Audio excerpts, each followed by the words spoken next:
Olá, meus irmãos, tudo bem? Como vocês estão? É um prazer estar aqui com vocês mais uma vez, para juntos estudarmos e aprendermos um pouquinho mais da palavra do Senhor. Eu já queria deixar um alerta aqui para você. Há uma grande possibilidade da sua denominação se tornar a próxima igreja inclusiva. Se você não ficar esperto, se os irmãos da sua igreja não ficarem ligados e atentos às ciladas de Satanás, há uma grande possibilidade disso acontecer. Por quê? Foi nos últimos meses que esse termo passou a ser discutido e repercutiu aí nas redes sociais. Esse perfil de igreja é um perfil que tem crescido há muitos anos, não apenas no Brasil, mas também no mundo inteiro. Ele ganhou espaço na mídia, repercussão na mídia, por causa da questão de orientação. A gente não pode falar as palavras que começam com S e tem X no meio, porque o algoritmo derruba o vídeo.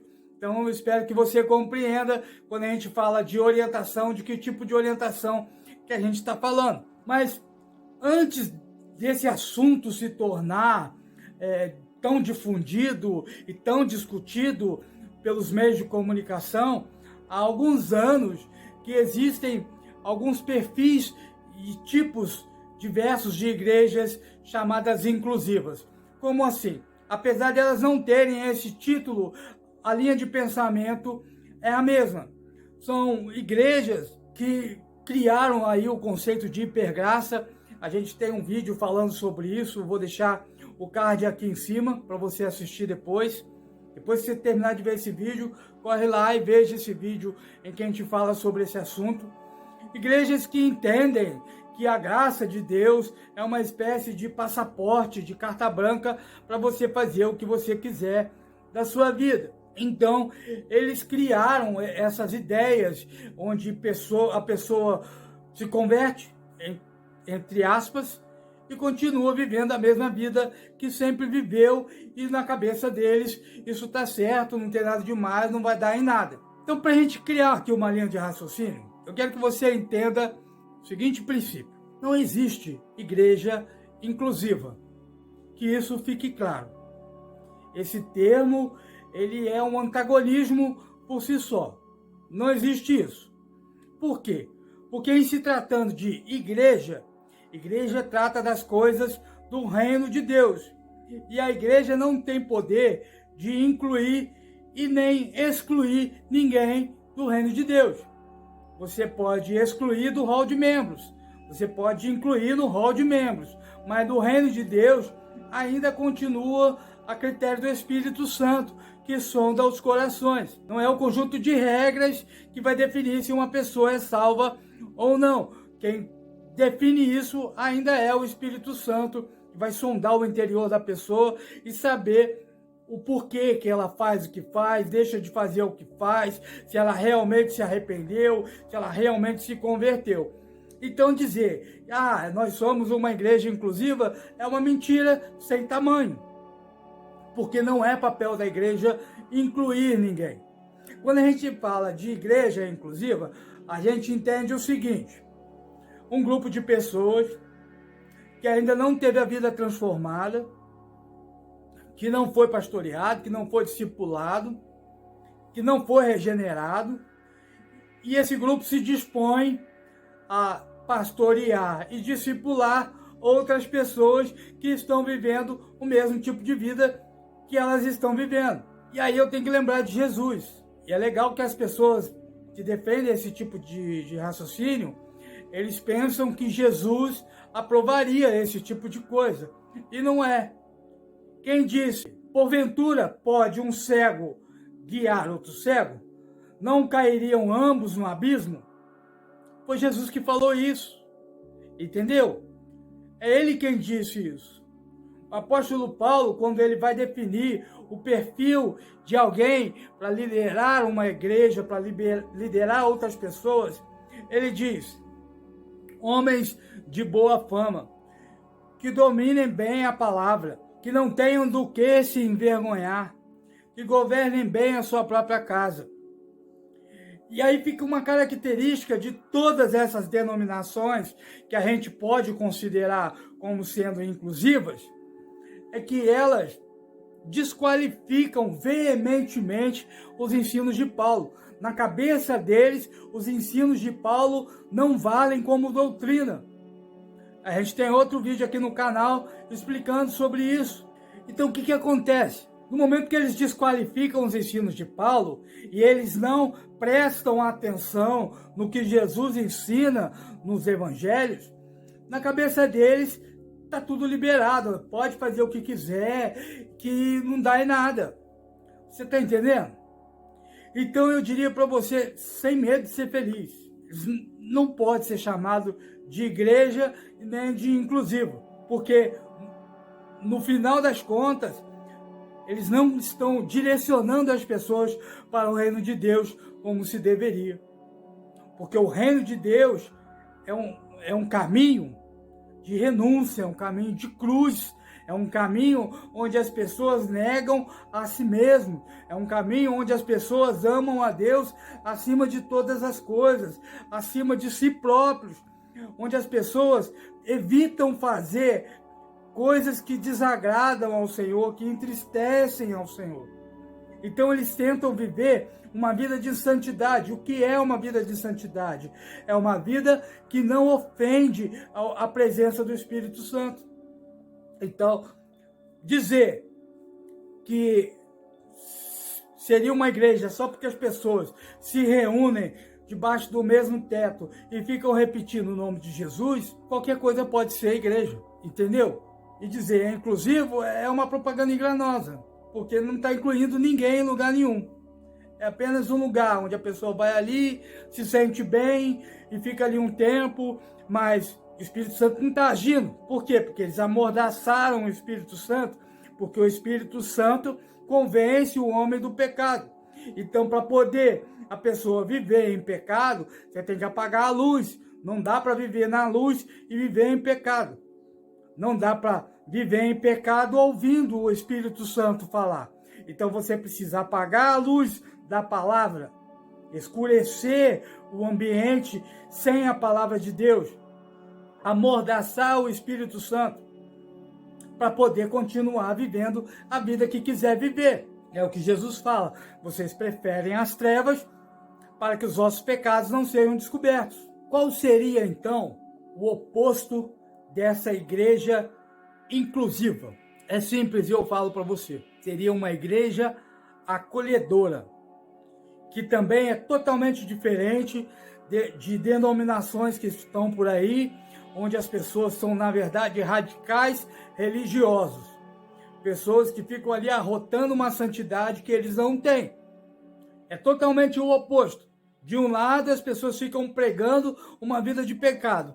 Do outro, um grupo de pessoas dizendo que vivem uma santidade que, na verdade, eles não vivem. Debaixo de legalismo, exigindo das pessoas coisas que a Bíblia não exige. Está entendendo? Então, o que acontece? É o outro extremo. E o que seria uma igreja entre esses extremos? Uma igreja acolhedora. O que seria uma igreja acolhedora?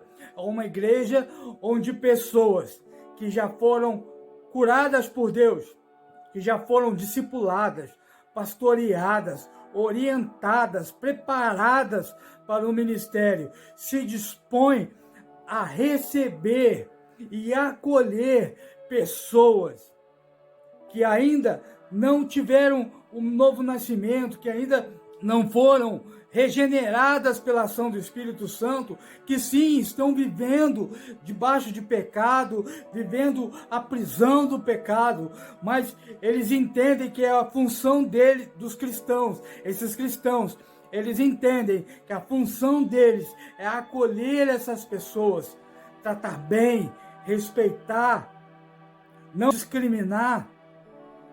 E aí o que eles fazem? Eles vão ali amando essas pessoas e deixando que o Espírito Santo faça a obra na vida delas. Eles não estão ali impondo uma religião, eles não estão ali fazendo coisas em troca de adesões, eles estão apenas apaixonados por almas e eles querem ver as pessoas sendo tratadas e acolhidas. É algo totalmente diferente. Qual é o exemplo que eu posso citar para você desse tipo de acolhimento? É simples, a parábola do bom samaritano. Um homem judeu andava por uma estrada sozinho e ele foi assaltado, agredido, deixado nu à beira da morte ali na estrada. Passou por ele um levita, passou por ele um sacerdote, dois representantes da lei, duas pessoas que representavam o ensino da palavra, a religião. E o que eles fizeram quando viram aquela pessoa jogada no chão ali, quase morrendo, dado como morto? Eles viraram a cara para o outro lado e passaram de largo, como a Bíblia diz. Tinha lá os motivos dele, podia ser uma emboscada, o cara podia estar morto e eles serem incriminados pela morte do cara, e etc. E tal. Eles tinham seu motivo, todo mundo tem seu motivo para se negar a ajudar outra pessoa. E aí veio um samaritano, um improvável. O samaritano, de todas as pessoas, era aquela que menos tinha obrigação de acolher e socorrer um judeu, porque eles eram inimigos históricos. Mas o que o samaritano fez?